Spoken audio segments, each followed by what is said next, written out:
to tell you a story, though. I don't think you know this story. Were you with us when we sang at the White House? Yeah.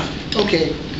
I slid down the banister next to it. I slid down the brass banister in the White House. Well, I got to tell you a story about that. I don't think you knew it. See, Artie doesn't even remember if I was at the White House. Well, you were out of the group, you know, no, I wasn't. Earlier than I was. Yeah. You were there all the time? All the time.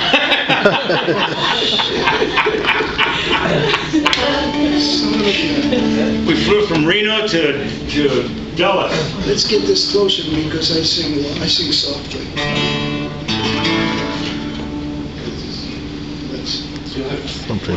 You'll have to move up. Closer. Oh, I'll move up. That's okay. Just come out. That's all. I need to sit in the microphone. Anyway, I think at the White House, we were so hot, we each had our own room. You weren't in my room. That's why you didn't remember me. That's right. We had bought these black camel's hair. Cashmere. Black cashmere top long coats. black. We were the original Blues Brothers with our sunglasses, right. Black Homburg hats, cashmere top coats. This is a seminal moment in our history. I'm in the room and I'm getting ready to go, and I think we were herbed up at the time. Optics, yeah. We had If we were awake, we were herbed up. Right, we were herbed up, and we're getting ready to walk across the street to the White House to do a concert for Lyndon Johnson. We had been invited by JFK, but that had been a few months earlier in something, you know. Anyway, Lyndon Johnson honored the invitation. And what happened was, as I was leaving the room, I had the guitar in my hand, I had my black coat on, the phone rings. I pick up the phone, and I'm just ready to leave. We're in the Shoreham Hotel in Washington, D.C., and there's a voice on the other end of the phone that says, "Hi, Artie, it's Michelle Phillips." And then I hear in the background, Cass. "Hi, Artie." I guess, you know, we were all friends from New York. "Hey, listen, John and Michelle and I were putting together a group of 4 people, and we need a 4th. Are you interested?" So I said, "Well, I didn't know this story." I know. So I think I've been embarrassed to tell anybody this story. So I said, "You know, Michelle, it's really all well and good, but we're getting ready to sing for the freaking President of the United States, for Christ's sake, and how can you ask me a question like that? We'll be back in LA in about 2 or 3 months, and then we'll get together, and if you guys don't do anything, you know, we'll sit and we'll talk." And I said, "Well, okay, Artie, we'll have a good time," and that was it. So Denny came along. Well, I don't know what came along. He was the 4th voice. I know he was. Oh, you want a funny song or a happy song? Do the one about the cowboy who lost everything and.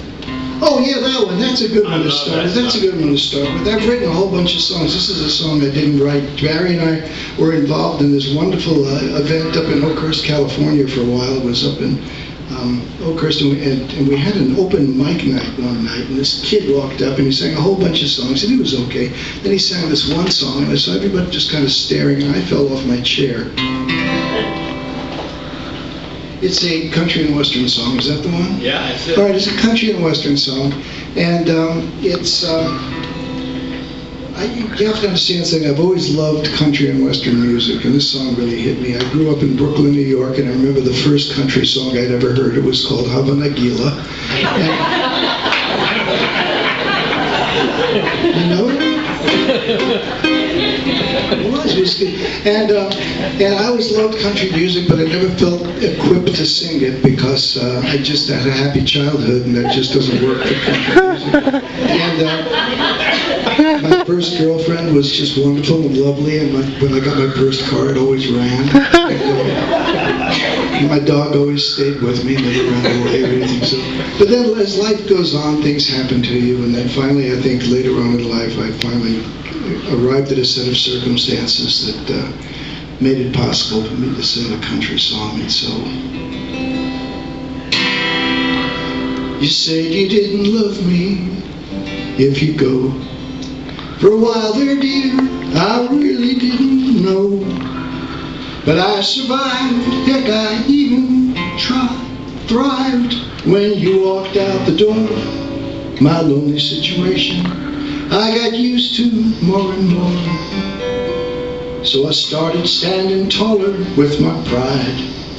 Heck, the grass was getting greener on my side. And I was really feeling good, like you never thought I would. Nothing was gonna change it, and nothing ever could. Then you came back. For no apparent reason, you just showed up in the yard. And just like when you left that day, I took it mighty hard. Now it's all the way it used to be, and it's an undisputed fact. You don't know what you've lost till it comes back.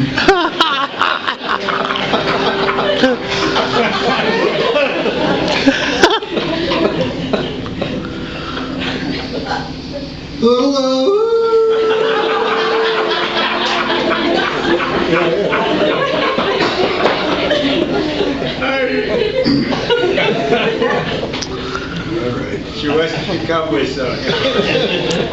Things are just the same now as before. You say that you love me even more. You say you're glad you changed your mind and gave us one more try. We'd always work our problems out and never say goodbye. You say you'll always love me till we die. To hear those words almost makes me cry. You said we'll always be together and our love will endure. I thought my future had slipped away, and now it's gone for sure. 'Cause you came back for no apparent reason. You just showed up in the yard. And just like when you left that day, I took it mighty hard. Now it's all the way it used to be, and it's an undisputed fact. You don't know what you've lost till it comes back. Wow.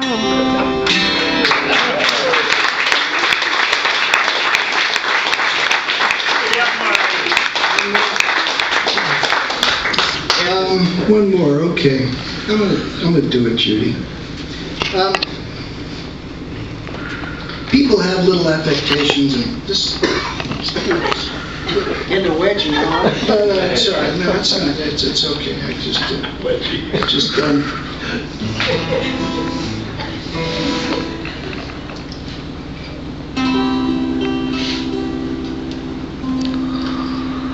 people have little affectations, and sometimes, you know, couples get together and you learn to live with each other.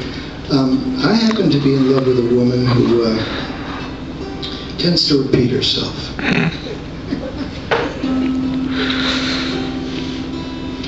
I just know you're gonna tell me again about a big old St. Bernard, roses in the yard, growing up in Virginia back then.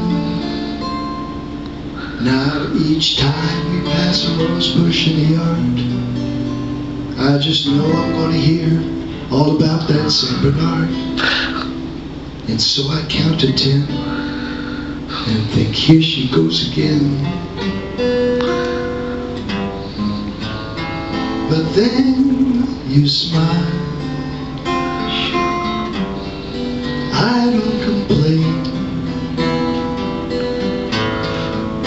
I see a girl at play on a summer day back in Virginia again. And when you smile, it evens the game. Your smile is the sunshine after the rain. Do you recall that one moonwalk up in New York?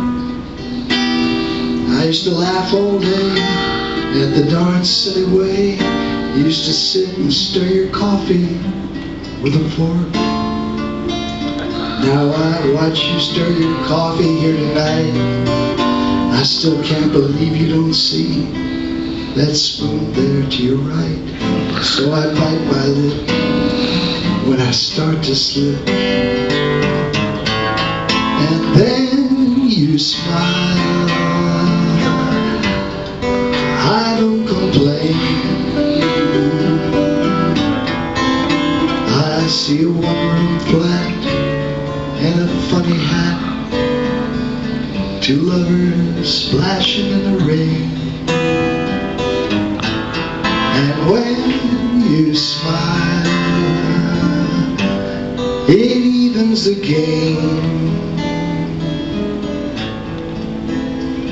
Your smile, never different, always the same. Starts deep inside, in a place that you don't hide, bursts from your eyes, dissolves all my lies. Late at night, I'm running for a train, down corridors for 1 miles and endless turnstiles, trying desperately to get back home again. Then suddenly, awake and aware, I see you lying next to me there. And with a trembling heart, I fall apart. And then you smile, and the night closes in. Vision I see reaching out to me takes me home to your arms once again. And when you smile, it sets me aflame.